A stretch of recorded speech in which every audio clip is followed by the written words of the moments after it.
tonight. Back to school in a cell phone-free environment. We check in as students go back to the classroom under a new government policy. How do you deal with that? 1,319 days. That's how long it took the Trottier family to bring Mackenzie home. Tonight we sit down with her father a few weeks after her remains were discovered in Saskatoon's landfill. A second gold medal for Canada at the Paralympics in Paris. This is CBC Saskatchewan News.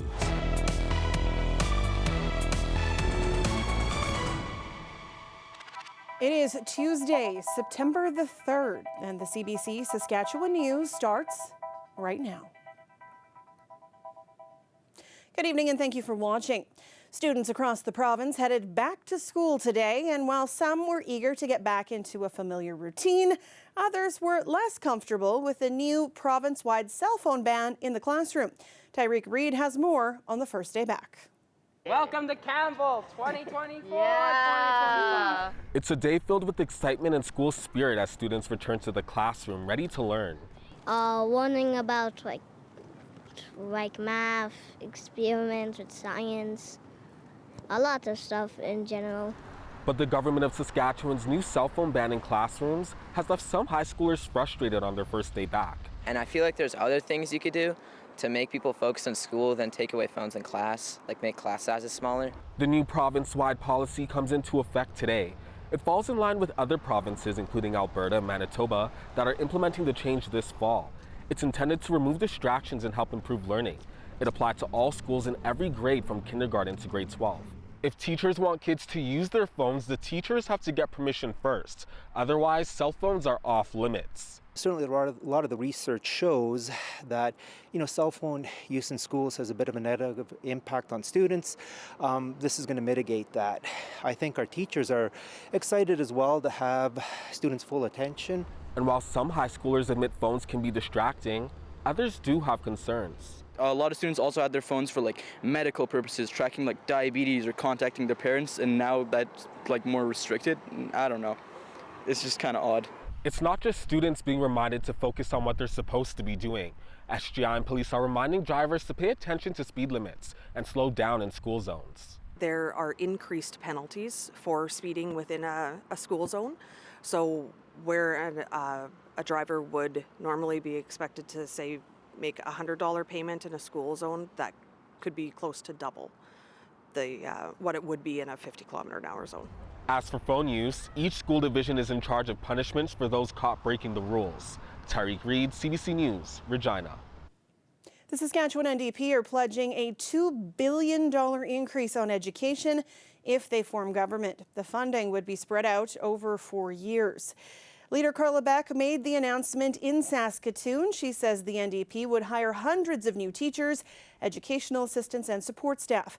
Beck says the money would address concerns over class size and complexity, including English as a second language. And she says her party would accomplish this without increasing taxes. This is within existing resources. Looking at ways that this government has wasted resources, has spent money on the wrong priorities. They spend a lot of money, but they don't get the kind of results that we need. We need to get good value for tax dollars and also ensure that we have the school system that our children deserve. That's what this announcement is about today. Beck and the NDP also promised to fast-track a new elementary school in southwest Regina and a new high school on the east side of Saskatoon. Now, while it is back to school for so many, others are waiting for classrooms to reopen. In Alberta, Jasper is one of many communities forced to cope with the aftermath of natural disasters. Janet French has more. Well, it's a 17-kilometer. After a month of evacuation, the LeBlanc family is thankful their children will start the school year in Jasper. These kids have been through something life-changing, and they need to be together to process it. The LeBlanc's house was among the 360 buildings destroyed by wildfire, along with most of their belongings. This is like the little beacon of light that we're all looking towards after a very difficult summer. Jasper's 2 school buildings were spared from destruction. School staff were able to shut down the ventilation systems remotely, but smoke and toxins got inside through windows left open.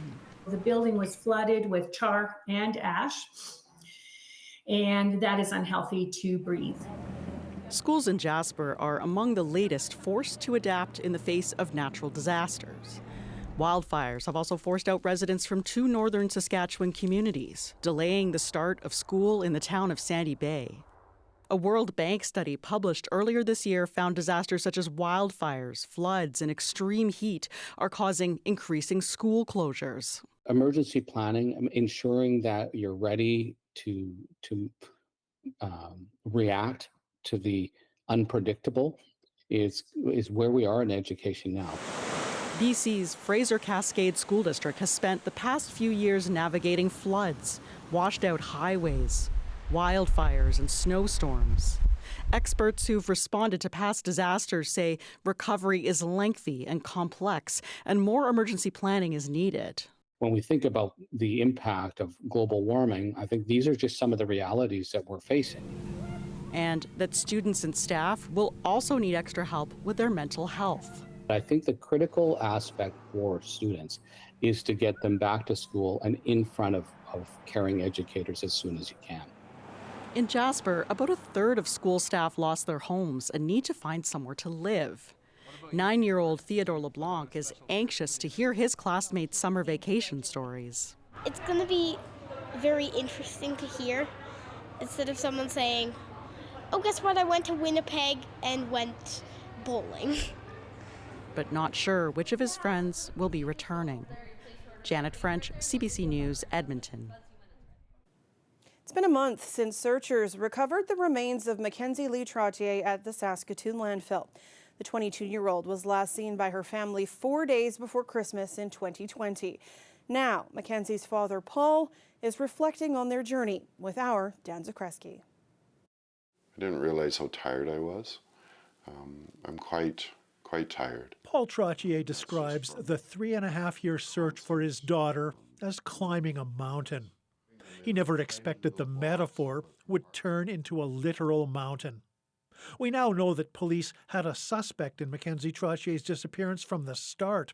The man died of a drug overdose in December 2023, and investigators were able to get into his phone. Through this search, investigators determined that there was a high likelihood that Mackenzie was in the Saskatoon landfill. Now I don't even know what to think or where to go or who to hate. You know, like, what do you do with that? And then when the information came out about the landfill, then that is a whole other thing. To have a human dealt with in that way. How do you deal with that? You're a parent. You want to know. You want to bring your daughter home, but seriously? Seriously? Police began searching in May. That stretched into June and then July. 60 days have passed. What's going on? We're going to keep searching. Okay. That entire time you live on pins and needles. It's a surreal experience of some out-of-body view that you're not even a part of it. You exist and you're going through the motions. You live on those pins and needles every single day, every single text message, every single phone ring, everything. It's a horrible place. It's tough. And then the call and all the fears and hopes. So they sat you down and said, we found her remains. Yeah. What was your reaction in that moment? Are you sure? Still that doubt? Still that hope? Yeah, I think that was a lot of it. Are you sure? And then they laid out why or how they knew, and it was like, okay, now we have to deal with this. 3.5 years after leaving her family's house, Paul Trottier left the funeral home with his daughter's ashes. And as he drove her home, he had a conversation with her. Yeah, I mean, 3 years is a long time, right? Not talking to your child. Those are the tough things. The conversations that we have, we talked in a certain way. Mackenzie's a very wit-filled, she's a very bright child. She saw through a lot of Dad's bullcrap and was really good at it, but also had a biting sense of humor. So there was laughter.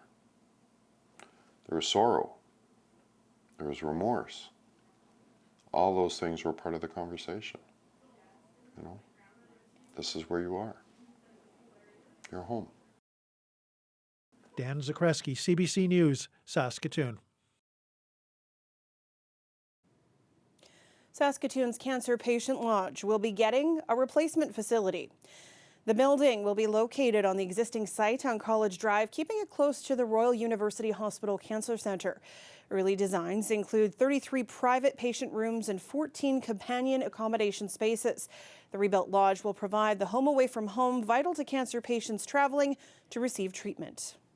The lodge allows us to care about people's accommodation needs, and there absolutely are patients who without the lodges may choose to not have treatment, and that's a problem for us. So, you know, approximately 420 patients a year will use the Saskatoon Cancer Patient Lodge.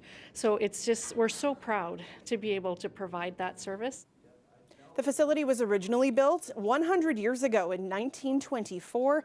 The Cancer Agency says it's reached the end of its useful life and requires a lot of repairs.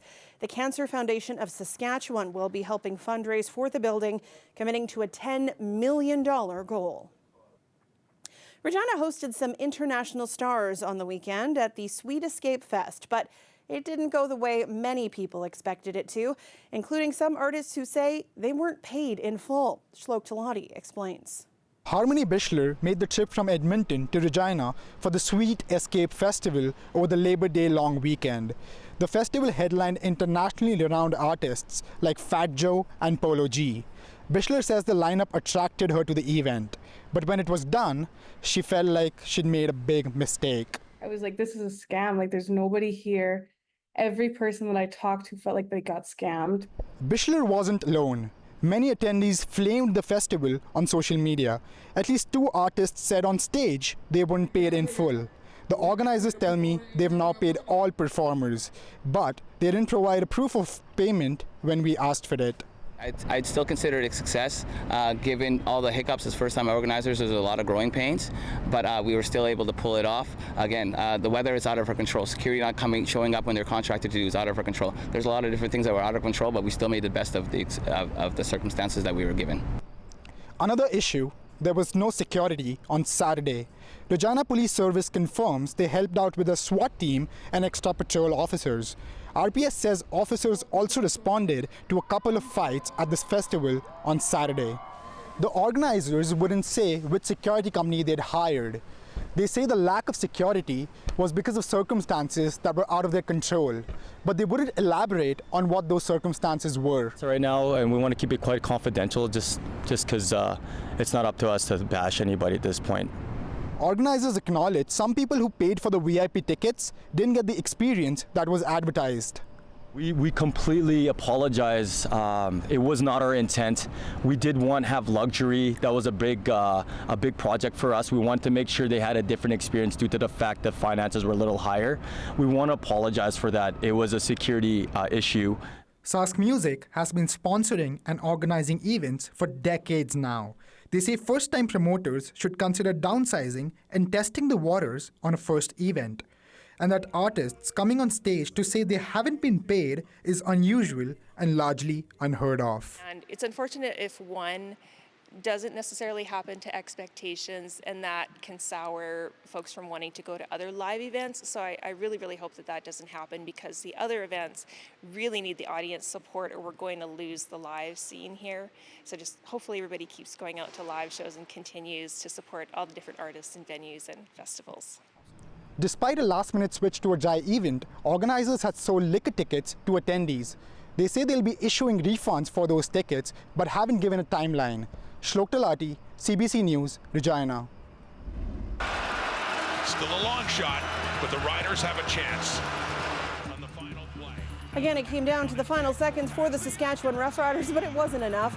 Brett Lothar not able to kick a winning field goal from 60 yards out. This after the team missed out on a 2-point conversion that would have tied the game. And so the Riders lost 35-33 to the Winnipeg Blue Bombers in the Labor Day Classic. It puts the team on a 6-game losing streak that they will try to bust out of at the Banjo Bowl this coming weekend. We'll be back after the break.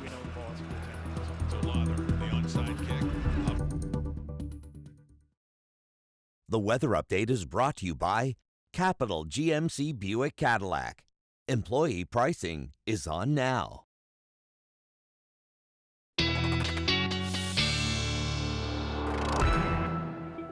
Welcome back. Our weather specialist, Ethan Williams, joins me now. Back to school associated with fall, but today was anything. Yeah. Like not fall-like. Oh, no. Oh, brain hasn't you caught up almost with got being it back out. at work. Oh, here, I'll help you out here. Yes, the unofficial end to summer is usually Labor Day. Sure didn't feel like that at all. Kind of felt like maybe the beginning of summer. These were temperature records yesterday in the province, just a smattering of them. Look at that. Kindersley, this is a degree shy of your all-time September heat records. So, yeah, very warm for September 2nd and for September in general. We were into the 30s in southeastern Saskatchewan today, even a little bit of humidity making it feel mid to upper 30s at times. But look at the contrast in temperatures here, even in Meadow Lake. And we'll zoom out a little further and I'll show you where this cold front is. Pretty easy to spot it. And there are temperatures down only into the teens in parts of the far north. So much different story there. That cold front, though, also bringing down quite a bit of that forest fire smoke. And we've been seeing advisories added for Saskatoon and Wynyard. And just within the last few minutes, we got the advisory expanded further south into the Yorkton area as well. Now, there's this cold front and this low pressure system that we've been talking about also bringing through some unsettled weather through the north and also into the southeast. This is why temperatures are now quickly dropping off in Regina and the southeast corner of the province. Even a few rumbles of thunder southeast of the Queen City in just the last little while here, and a few showers moving through the Weyburn-Estevan area too. That'll start moving out tonight. Another round of showers, though, possible through the north. That'll help quell the forest fire situation a little bit there.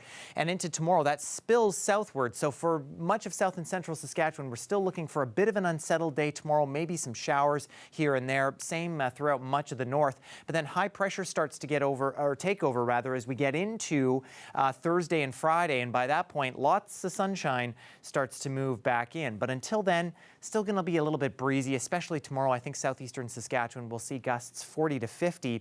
And keep an eye on where those winds are coming from, mostly from the northwest. So they're following the path of where that smoke is coming from. And that's going to keep moving down over these next couple of days here. Probably, especially in the eastern sections, is where we'll see that.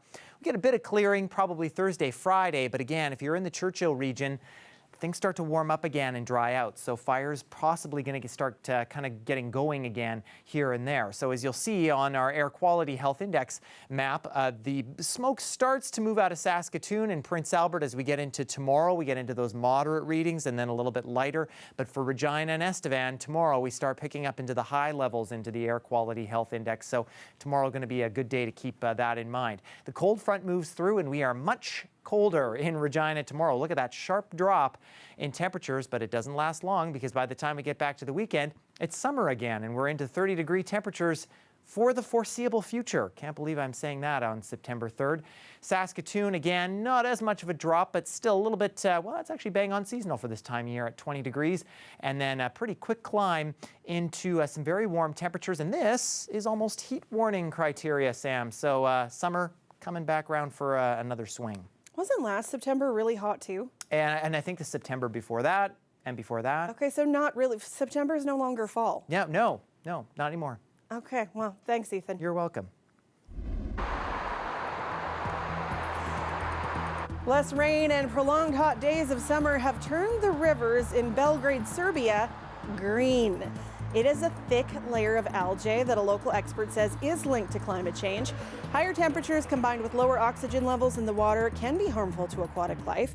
There is also untreated sewage going into that river, feeding the algae and making the situation worse. Gross. We'll be back after the break.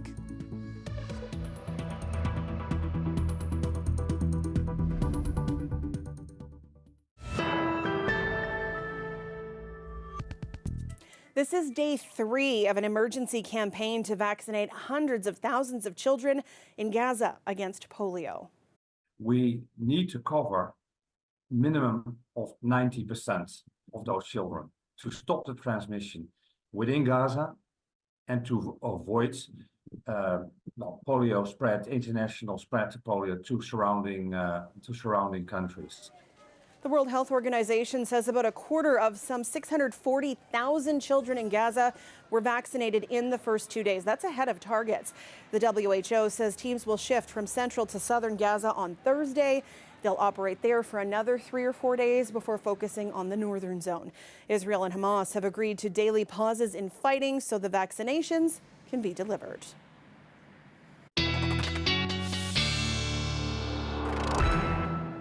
And Ethan's back with one last look at your weather, a glimpse of fall before we dive back into summer. Yes, that's right. A very brief blip into fall, and it'll be probably a smoky one to start the day in Regina under some mostly sunny skies. Otherwise, maybe still a little bit hazy by the noon hour. I think we'll see some increasing cloudiness and the chance of an afternoon shower and a much cooler day as expected. For Saskatoon, smoke starting to move out tomorrow. Still maybe a little bit of a haze tomorrow morning. You'll start the day mostly cloudy, and then it's fully clouded over by the time we get to the noon hour. I think maybe some showers as we head into the afternoon. But whether you're a human or an animal, there's always time for a nice treat. Thanks to John for taking this photo of this squirrel who's hanging around and grabbing a quick treat. That looks tasty, Sam. I don't know about you. I could watch those guys all day long. Oh, I know. They're so interesting. Thanks, Ethan. You're welcome. And before we leave you tonight, Team Canada has secured its second gold medal at the Paralympics in Paris.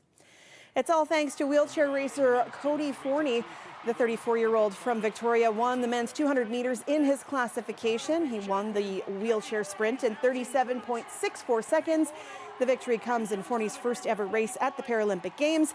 Canada's medal count now 2 gold, 4 silver, and 13 bronze. The games continue through Sunday. And of course, you can catch those on CBC Gem and CBC television as well. That's it for us tonight. For news anytime, you can head to cbc.ca/Sask or subscribe to our YouTube channel. Thanks so much for watching. Have a great night.